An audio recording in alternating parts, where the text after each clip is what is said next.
Hello and welcome to Around the Towns. I'm your host, Daniel Murphy, and this episode we'll be having a bit of a preview of the upcoming town meetings for the towns of Dover and Sherborn. Sherborn's town meeting takes place April 29th, and Dover's town meeting takes place May 5th. So without further ado, let's get right to the preview of Dover town meeting. Dover has many issues on the town meeting schedule. There are 23 articles to be discussed. And they cover everything from the town budget to some changes with certain bylaws.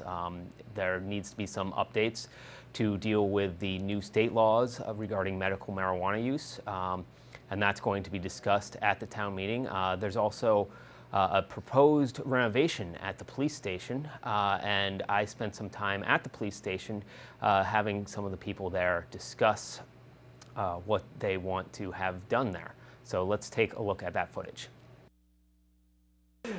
So to oversimplify, from the outside, we're going to take the two entrances that has some confusion when you walk in and close this one off and make this our main entrance. Instead of having a giant one-room acoustical nightmare here, we're going to take the dispatch area and break it up into three sections. The area where we are now will be a public waiting room and lobby with a access point to dispatch here. Dispatch will be closed off into a unit of itself with its own ceiling, closed off door to make it a contained area, contained space area to limit interruptions from public, officers, commotion, what have you.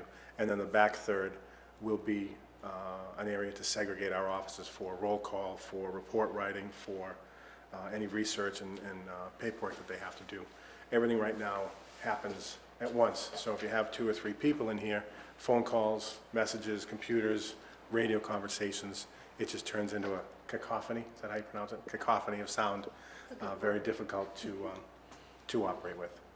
So, pamphlet that's on the website showing options for dispatch layout. It shows an existing floor plan and then a floor plan for what's proposed. Also in the handouts online, you've got all our designs explaining exactly what we're doing for everything from reconfiguring the parking lot right up through specs for design and construction through the project. So we've been lucky enough to put all of the paperwork on the website, www.doverma.org, and that has everything from the original study back in 2009 or 2008 right up through the paperwork presented at open hearing this month. So facts, figures are there, explanation of what we're doing, why we're doing it, and cost figures right down to subcontractors, owners' contingencies, landscaping, everything right down to the relocation of dispatch. Another important factor, when we if we do the project, we're going to close dispatch completely and move it out to the garage. So dispatch will be relocated to our garage bay to make sure that our operations are uninterrupted and also allow the contractors unfettered access to the building so they're not working around us, make the project move as quickly as possible. One of the other things we're doing is, since we're doing this renovation, we have a lot of single pane glass over here and then up there, and it's very inefficient in heating and cooling the building. So that's also going to be addressed while doing this renovation. So we should ultimately be saving costs on the heat and cooling of the building. How long is construction going to take? We anticipate construction starting in March of 2015, and we should have it wrapped up the end of September, very beginning of October. So we can have 10 guys in here at 7 o'clock, and that's when people are coming in to pick up the keys for the Carroll School. We've got our school bus route starting, we've got the school starting, so you can have 10, 11, 12 people in here, and the chaos is just unbearable at times, as you might imagine.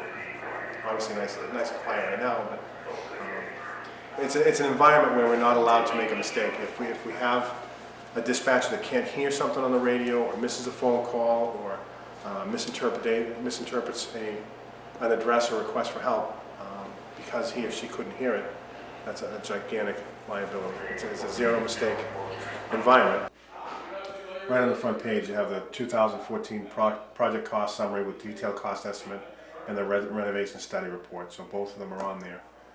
should be able to answer any question you might have. But honestly, an in-person visit is going to do the best. It shows a lot on paper, but if you can come in and see the area and see what we're talking about, it'll make a big difference. My thanks to everyone at the Dover Police Station and Robin Hunter, who was there as part of their open house. Now let's move on to the Sherborne Town Meeting, which will take place April 29th here in the Lindquist Commons Auditorium building. Things that will be discussed at the town meeting are 32 warrant articles, which cover everything from yearly budgetary concerns to some updates to bylaws regarding medical marijuana use, as well as the wetlands. There are some changes that are being proposed to bring them in line with state regulations. Another proposal in the Sherborne Town Meeting is to increase the number of selectmen serving on the Board of Selectmen from 3 to 5 members.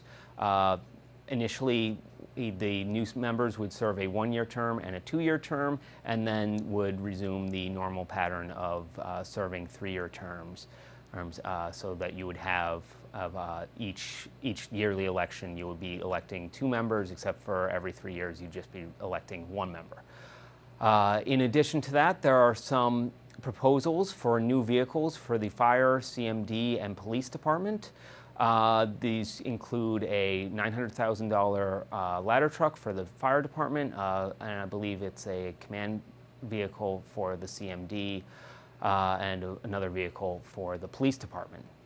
These are just updating existing vehicles that have been there for probably over a decade. And then lastly, I believe there's a proposal for a new housing development on Maple Street that would serve the over 55 community in Sherborne, and there's a lot of information that will be presented at the town meeting regarding what specifically that will entail. So if you're a Dover or Sherborne resident, I strongly encourage you to attend the town meetings and get all the information that you require. Both town meetings will be held at the Lindquist Commons Auditorium building, with the first date of the meetings for Sherborne taking place April 29th, and hopefully everything gets handled that night. And then the first date for the Dover Town meeting taking place May 5th, and again, hopefully everything gets handled very rapidly at that meeting as well. So thanks for tuning in, and thanks for watching. And one point of interest for those of you who watch our station frequently is we recently recorded a bunch of PSAs honoring, providing information for our local nonprofit organizations in Dover and Sherborne, and hopefully you'll be seeing those shortly on the air. If you represent an organization and would like to record one yourself, please get in contact with the station, and we'd be very happy to film something for you and your organization. Thank you so much for tuning in. Once again, I'm Dan Murphy, and thanks for watching.